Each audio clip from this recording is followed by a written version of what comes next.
नमस्कार मित्रांनो, अशोक मामा या मालिकेच्या आजच्या भागात आपण बघणार आहोत. भैरवी नेटवरती पदार्थांची लिस्ट काढत असते. तितक्यात तिथे निलिमा येते आणि तिला सांगू लागते की माझ्याकडे एक पुस्तक आहे. त्यामध्ये पारंपरिक पदार्थांच्या रेसिपीज आहेत. त्यामध्ये सगळीच माहिती दिलेली आहे. म्हणजे जसं की कुठल्या प्रदेशामध्ये कुठलं वातावरण असतं आणि त्या वातावरणानुसार तिथे कुठलं पीक येतं आणि त्या पिकानुसार तिथे कुठले पदार्थ बनवले जातात या सगळ्यांची माहिती तिथे आहे. तेव्हा भैरवी तिच्याकडे आश्चर्याने बघू लागते. तेव्हा निलिमा तिला म्हणते, माझं काही चुकलं का?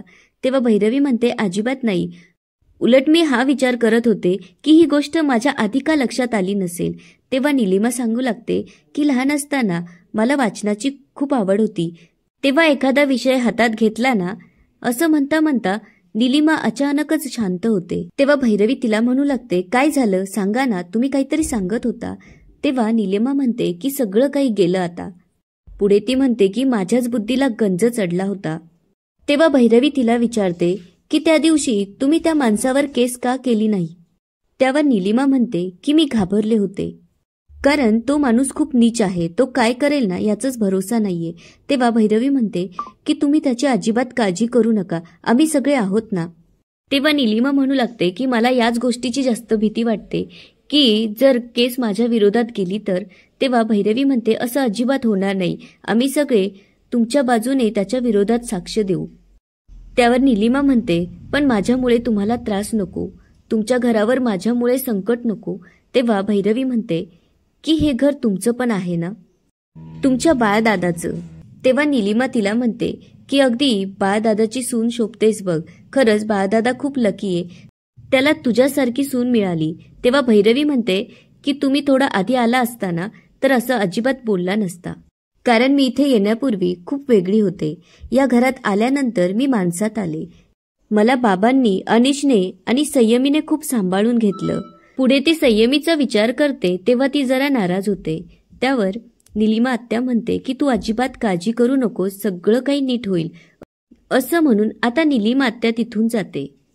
आता इकडे संयमी रेयांशला सांगू लागते की ती स्पर्धेमध्ये सेपरेटली भाग घेणार आहे, त्यासाठी तिला रेयांशची मदत लागणार आहे.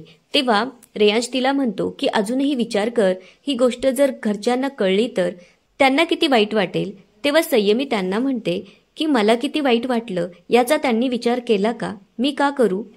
पुढे ती म्हणते की मला काहीही करून ही स्पर्धा जिंकायची आहे. आता इकडे किशाभाऊ अनिशला म्हणत असतो, तुमच्या घरात युद्धाची थिणगी पेटली. तेव्हा अनिश आश्चर्याने विचारतो, तुला म्हणायचं काय. तेव्हा किशाभाऊ म्हणतो की मला कॉमेडीने सांगितलं संयमी भैरवीच्या विरोधात त्या स्पर्धेमध्ये उतरणार आहे आणि काहीही करून संयमीला ते 10 लाख रुपयाचं बक्षीस घ्यायचंय. त्यावर अनिश म्हणतो, चांगली गोष्ट आहे, पण जर 10 लाख रुपये भैरवीला मिळाले, निदान मला तिच्याकडून ते पैसे घेता तरी येतील, पण जर संयमीला मिळाले तर मला त्याचा काय उपयोग होईल. तेव्हा किशाभाऊ त्याला म्हणू लागतो, हे बघ, तुक्का कोणालाही लागू शकतो. तेव्हा अनिश म्हणतो, म्हणजे.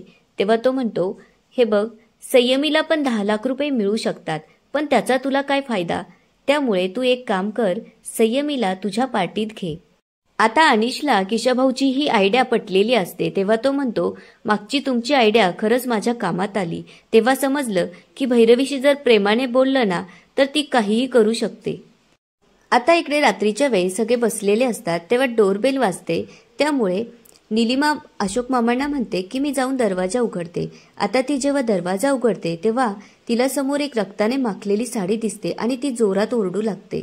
आता तिच्या आवाजाने सगळेजण घाबरतात आणि अशोक मामा पळतच तिच्याजवळ येऊन तिला विचारू लागतात की काय झालं.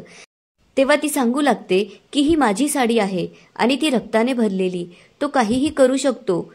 तेव्हा अशोक मामा तिला म्हणतात की तू शांत हो पहिले, काही झालेलं नाहीये. आता निलिमाच्या आवाजाने सगळेजण जागे होतात. तेव्हा अनिश पळत येतो आणि समोर बघतो तर त्याला रक्ताने भरलेली ती साडी दिसते. आता अनिशला मोठा धक्का बसतो. त्यामुळे तो बाहेर जाऊन ती साडी हातात घेतो. आता राधावहिनी, किशाभाऊ, संयमी आणि भैरवीही तिथे येतात. तेव्हा त्यांनाही खूप धक्का बसतो. आता राधावहिनी मोठमोठ्याने आरडाओरडा करू लागते. तेव्हा अशोक मामा तिला शांत बस असं म्हणतात. आता भैरवी निलिमा आत्याजवळ जात म्हणते की तुम्ही घाबरू नका, काही झालेलं नाही. तेव्हा किशाभाऊ म्हणतो, असं कसं म्हणतीयेस, आपण त्या माणसाला पोलिसात दिल्यामुळे तो हे सगळं करतोय. तेव्हा भैरवी त्याला म्हणते की तुम्ही जरा शांत बसा, आरडाओरडा करू नका. तसं असेल तर आपण इथून शिफ्ट करू. तेव्हा संयमी भैरवीला म्हणते, माऊ तू काय बोलतीयस? मग तुझ्या बिझनेसचं काय? तेव्हा भैरवी म्हणते, तसं पण तू त्यात इंटरेस्टेड नाहीच आहे ना, तेव्हा तू का विचार करतीयस? आता आपल्याला निलिमा आत्याची सेफ्टी जास्त महत्वाची. आणि एक गोष्ट मी तुम्हाला सांगायची राहून गेले, ती म्हणजे जर असं काही आपल्याबरोबर होणार असेल तर आपण लवकर इथून शिफ्ट करू. आणि राहिली गोष्ट माझ्या बिझनेसची, तर मी ह्या स्पर्धेतून माझं नाव काढून घेणार आहे.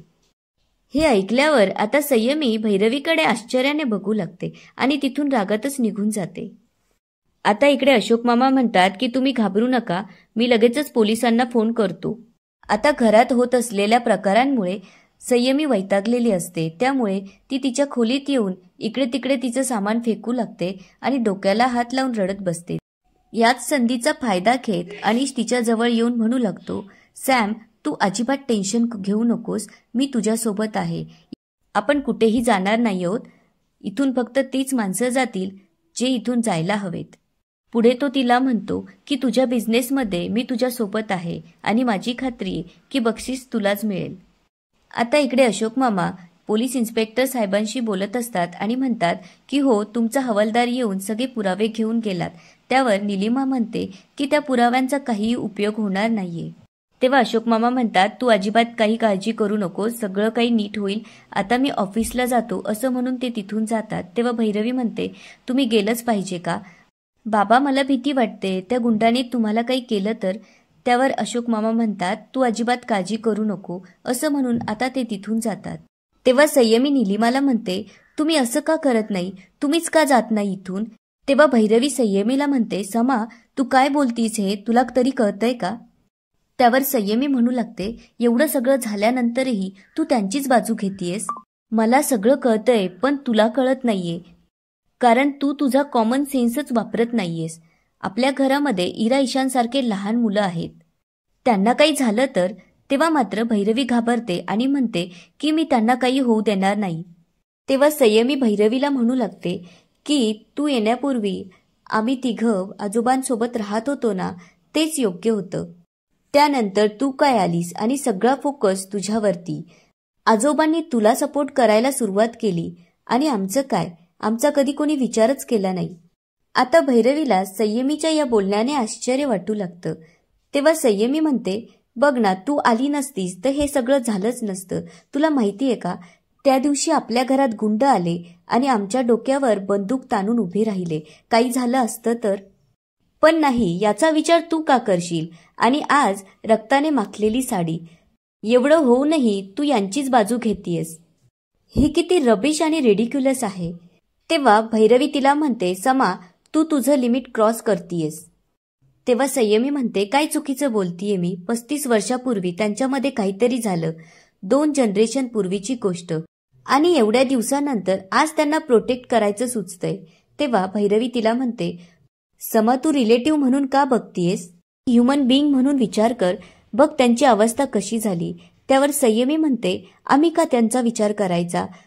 तुम्ही आमच्या प्रेझेंटचा आणि फ्युचरचा कधी विचार केला का? आता संयमी लिमिट सोडून भैरवीला बोलू लागते.